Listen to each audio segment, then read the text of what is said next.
एक दफा का जिक्र है, एक गांव के पास एक जंगल हुआ करता था।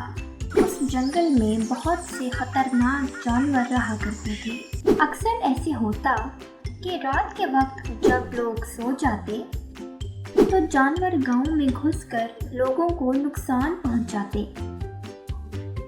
सब लोग परेशान हो गए कि क्या किया जाए। फिर उन्होंने बारी बारी करके रातों को रखवाली करना शुरू कर दी कि हर रात को कोई 2 लोग पहरा देंगे और गांव की रखवाली करेंगे।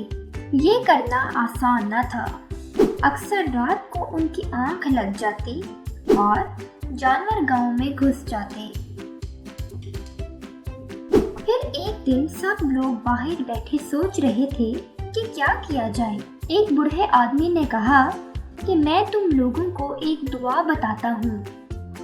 जब भी कोई किसी भी जानवर की आवाज सुने तो फौरन ये दुआ पढ़ ले। जानवर उससे दूर भाग जाएगा और उसे तंग नहीं करेगा। वो दुआ ये थी, अऊज़ु बिल्लाहि मिनश शैतानिर रजीम। मैं अल्लाह की पनाह में आता हूँ शैतान मरदूद के शर से। सब लोगों ने वो दुआ याद कर ली। फिर जब भी कोई किसी जानवर को देखता या उसकी आवाज सुनता तो फौरन ये दुआ पढ़ लेता। जानवर वहां से भाग जाते।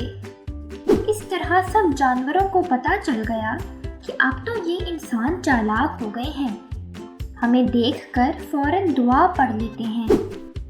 इस तरह तमाम जानवर मायूस होकर वहां से चले गए और सब लोग हंसी खुशी बिना किसी खौफ के रहने लगे।